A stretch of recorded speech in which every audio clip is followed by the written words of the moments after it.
Hi guys, welcome back to my YouTube channel. We're still in quarantine. I don't even know what week we're in. It's the end of April and I am baking a birthday cake today. It's my agent's birthday tomorrow. Her name is Clark and I just love to bake for other people and I think it's such a great present or a great birthday gift.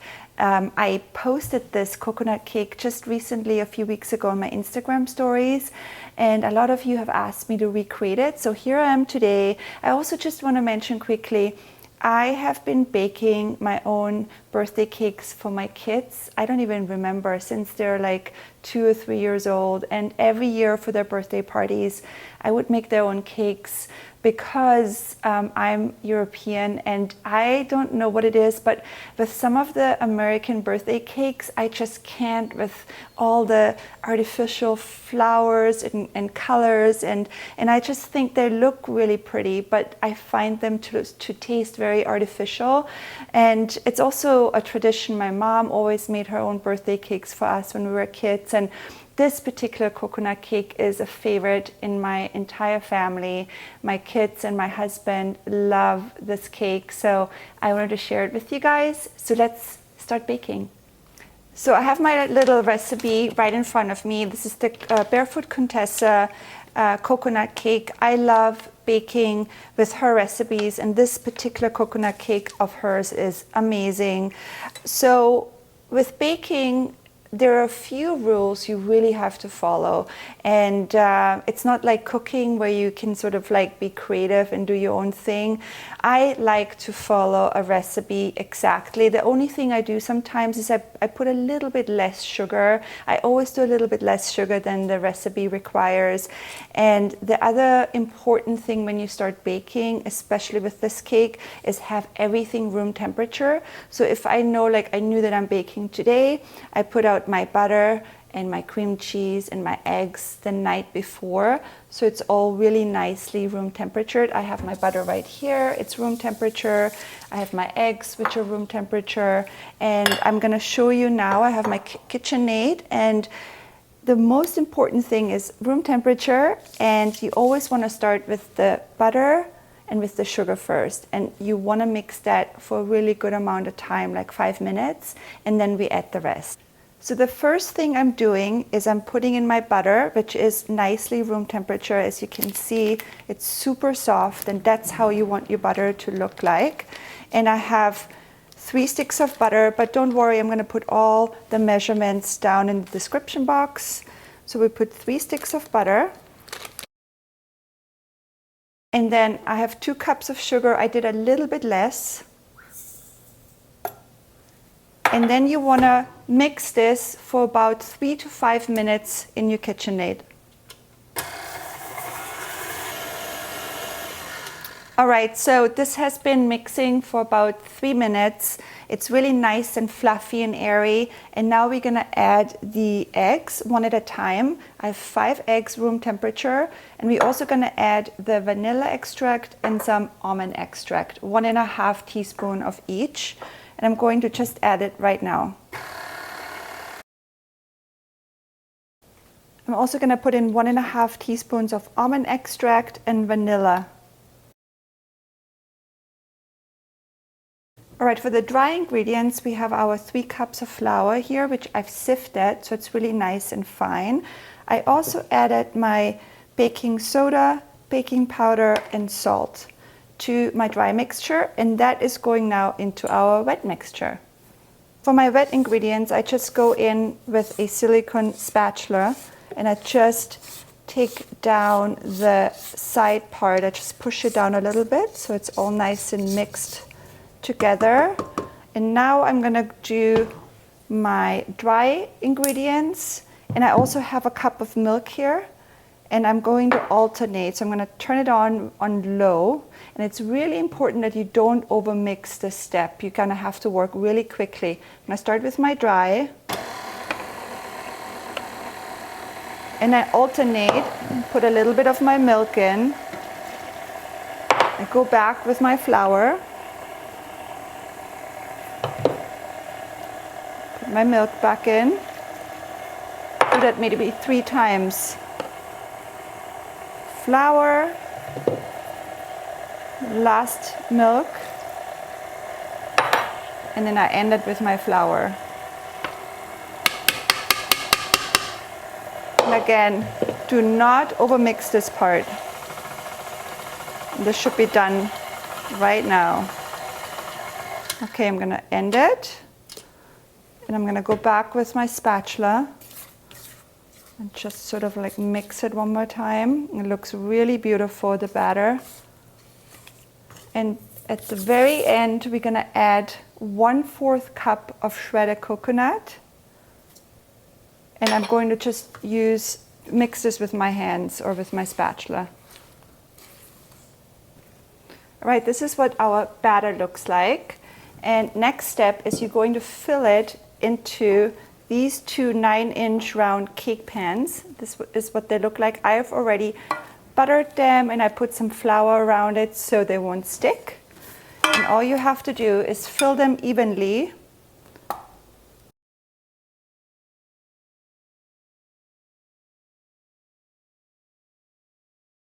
And I'm going to use one of these little spatulas.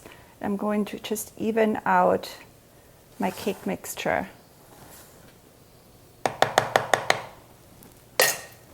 All right, guys, done. Now they're going to go into a preheated oven at 350 for about 45 to 55 minutes. Let's make the frosting. The cake is in the oven. It's baking right now, so that's the time I like to use to make my frosting. And the frosting is definitely another step where you need to have your ingredients room temperature, especially the butter, which has been out all night, and also the cream cheese. Don't look at the amount. It's definitely not diet food, but it is so delicious. Let me show you how to make the frosting. Super easy. Here's your room temperature butter. Then we're going to add the cream cheese.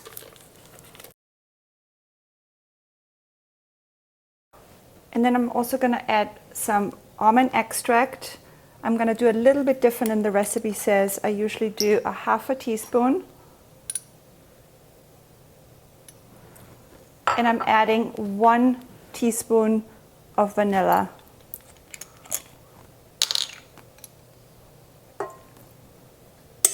Then you want to start mixing this.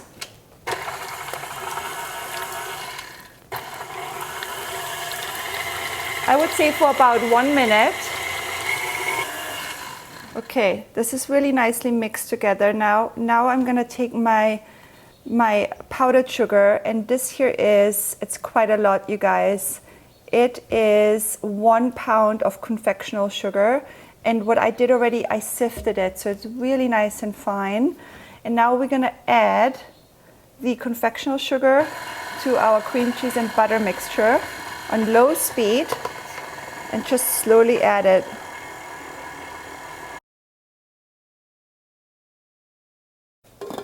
All right, guys, the frosting is done. I'm going to set it aside.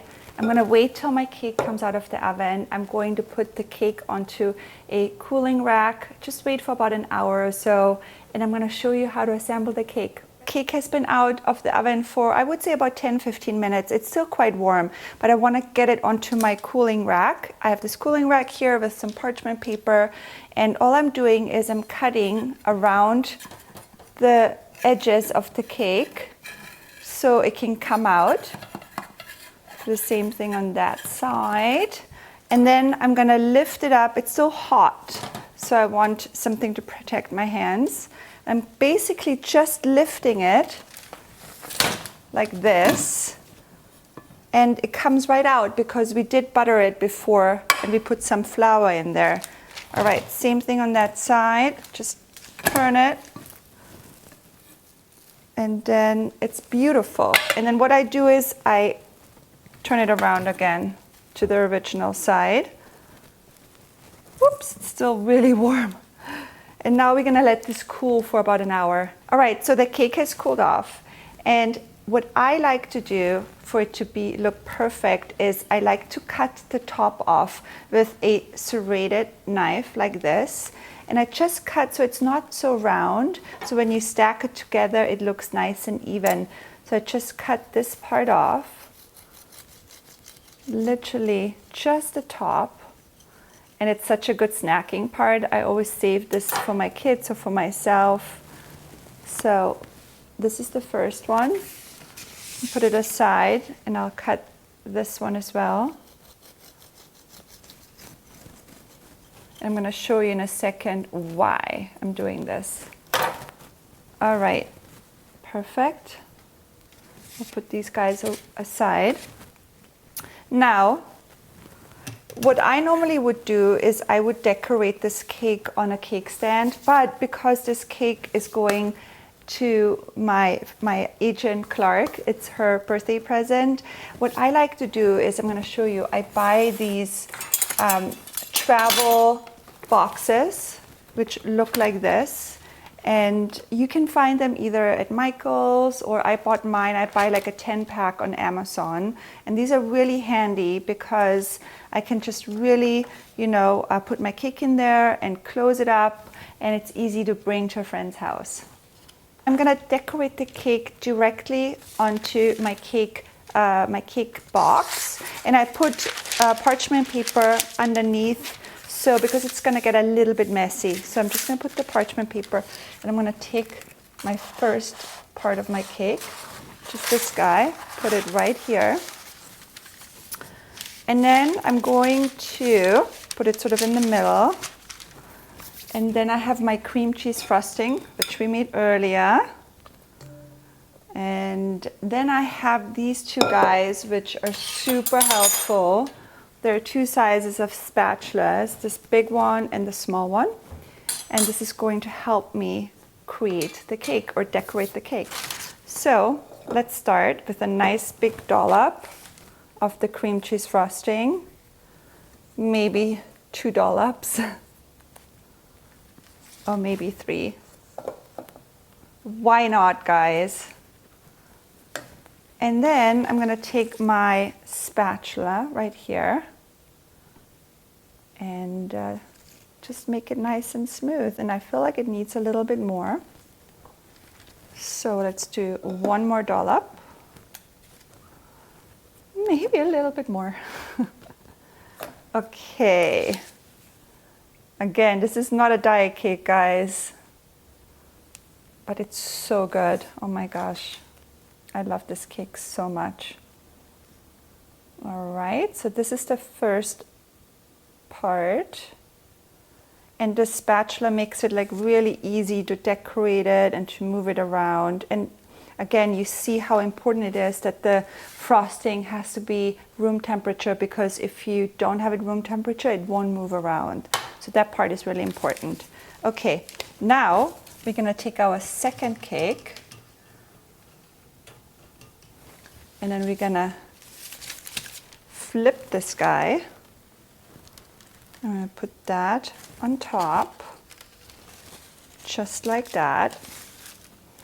And then we're gonna do the same thing.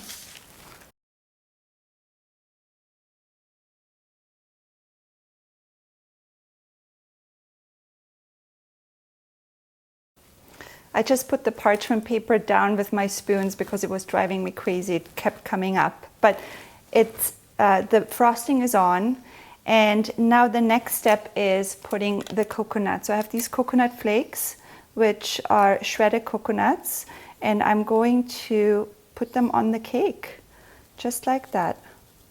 And this is really, I'm not measuring this. This is really just kind of like out of your own feeling and how much coconut you want on your cake. But I'm not shy with it. I definitely decorate the whole thing with the coconut.